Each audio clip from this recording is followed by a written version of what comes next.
This is Red Eyes Radio.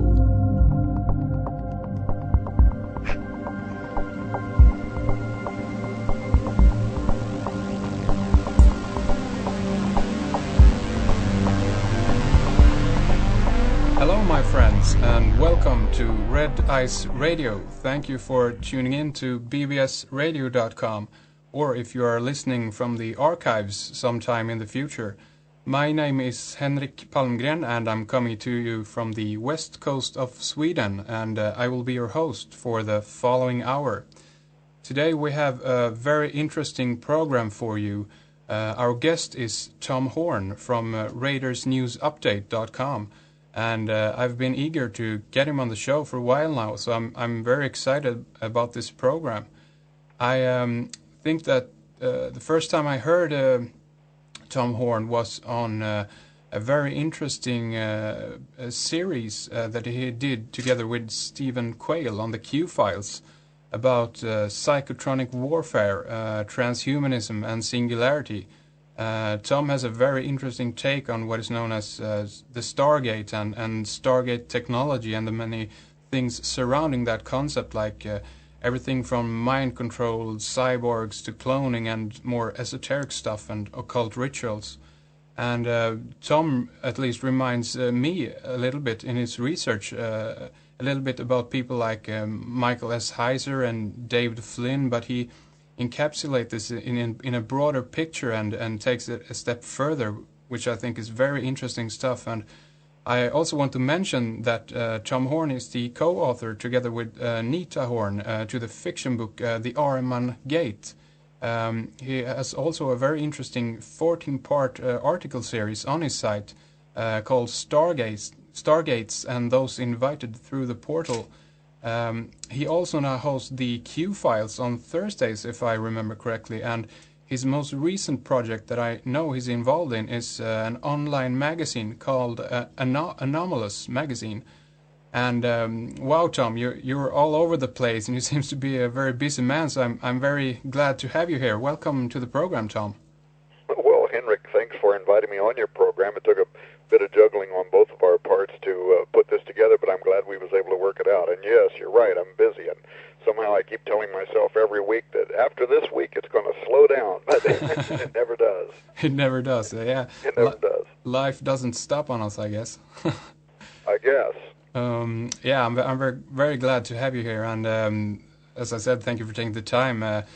Considering all that you're involved in, you're very busy, and we said that we will begin today to talk a little bit about UFO disclosure and a little bit about the Nephilim, but before we go there, to get things started, if you want to, I would really like to know how you came onto the path of researching these kinds of topics, Tom. It's it's not very mainstream, so to speak. No, it's not. And of course, if you know my background, I was a pastor for 25 years, 26 years. I was also an exorcist. And but some of this goes back to when I was a child, things that were happening in my family, and especially with regard to my sister, some discoveries that were made by my dad, after which a phenomenon began occurring with my sister, and then finally with her daughter, and then finally with her niece.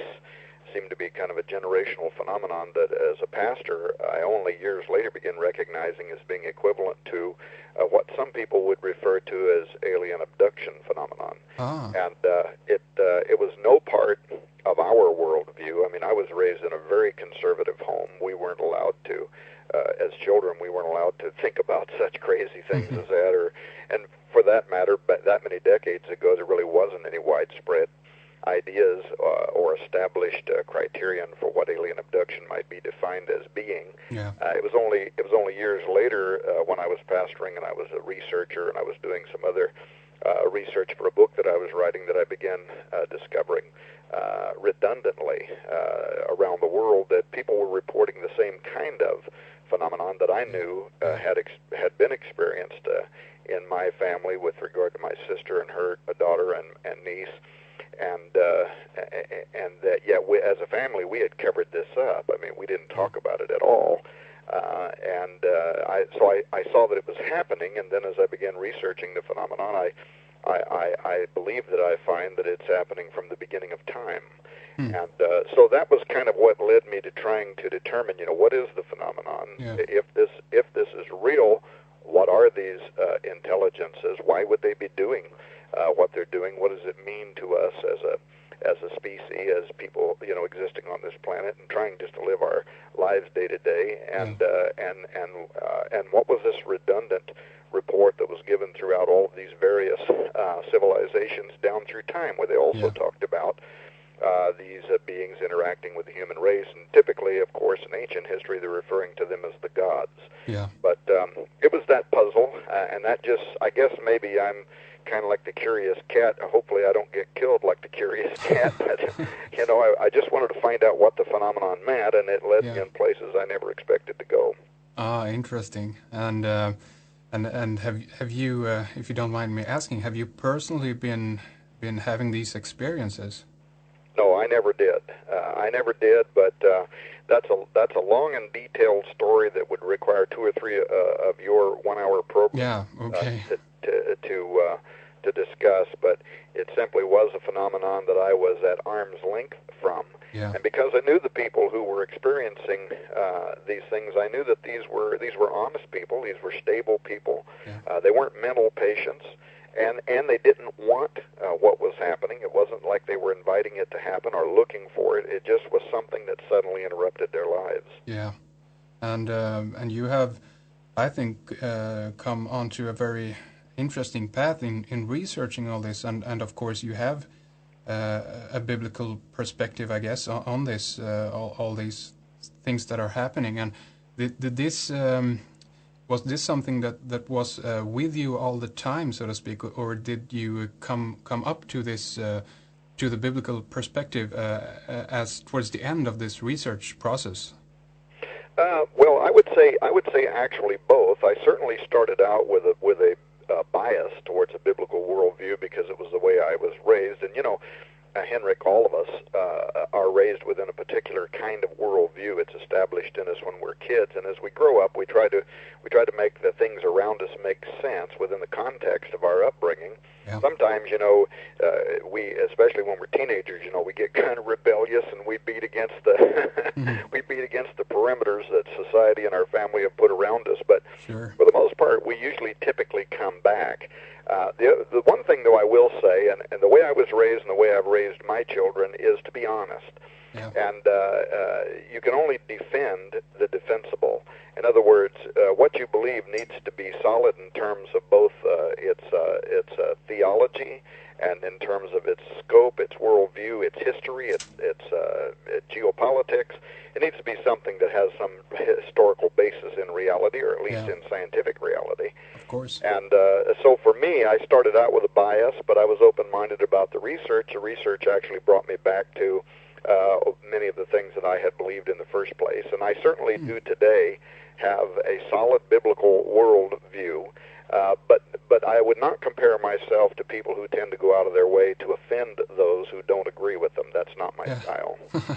Yeah, that's great. We need to hear all sides of the story here, and that's why I also want to have you on the program to contribute your perspective, and I think it's very interesting, and to dive into it a bit here, I guess. Where do you want to begin? I mean, well, there's from what I had understood, we were going to start today talking about official disclosure, which is pretty relevant to me right now. One of the things that I can't even explain how it has happened, but in my research over time, I've had the privilege of being introduced to probably all of the A-list of people who operate in this sphere. Some of them are good friends of mine today, and over the last few weeks, in fact, I've had the opportunity, because, when you hit the summer over here in the United States, you start having a lot of UFO festivals and festivals for unexplained phenomenon, things like that. Yeah. Our Roswell Festival's coming up. The McMinnville Festival, which is the second largest UFO festival in the United States, just concluded recently. And so a lot of my friends, start coming out of the woodwork, and I'm talking to guys, by the way, on both sides of the aisle, not just people like you mentioned,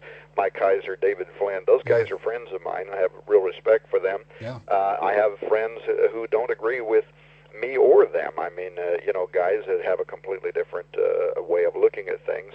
And but as a consequence of the last few weeks, I've had the opportunity to talk to a lot of these people that are connected to ufology at the top, including, by the way, Nick Pope, Dr. Stephen Greer of the Disclosure Project, some of the other guys like Stanton Friedman and so on. Yeah. And I can tell you that not all, but many of these people have a sudden sense about impending official disclosure of contact with extraterrestrial intelligence. Yes. In other words, that preparations are underway now by governments of the world to make full disclosure. Yeah. And so, I mean, you have to ask yourself, you know, why do guys like political activist Stephen Bassett here in the U.S., who knows a lot of these political figures and military figures, you know, why did he just a few weeks ago move his paradigm clock, which signals official disclosure? Why did he move it forward to 15 seconds before midnight? I mean, what does he know that caused him to do that? Exactly. Why did Colonel Jesse Marcel Jr. Feel the need to get his book out on Roswell this year? And I'll tell you, since I was the first guy to sit down with him and to interview him both on and off the record regarding his new book, I can tell you that his sense among some of the military officials, and remember that Marcel Jr. is the only guy that we know of on Earth who actually handled the Roswell debris. Yeah, that's right. And it was his dad who was the lead investigator of the site and of the recovery. And so he's very much connected, both in the military and the government, with at the highest level with people who have an interest in this. And he told me in no uncertain terms that the guys that he has spoken to privately, that there's a strong belief among the military and government elite that we're moving toward official disclosure now.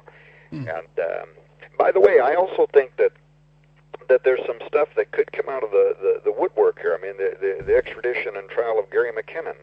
Yeah, exactly. You know, yeah, I mean, he hacked into the U.S. and NASA computers. I think that could prove interesting as he starts describing some of what he saw there. He has talked a little bit about some of what he has saw, the gigantic UFO that he claims was photographed in space in one of the not cleaned files that he found at NASA, which, of course, if that's true, would support claims by other ex-NASA employees who say when they were there, they routinely airbrushed these UFOs out of satellite photos. Yeah, and I must, sorry to interrupt here, but I must ask you, the way, if you're familiar with the way he did hack into these computers as NASA, it's almost, you know, an embarrassing thing for them too, because there were basically no security, no firewalls, nothing, and he just, you know, popped right through the Windows, some kind of help system, I guess, there. And I mean, do you think that this could somehow be a part of the disclosure process or the plan, you know, to have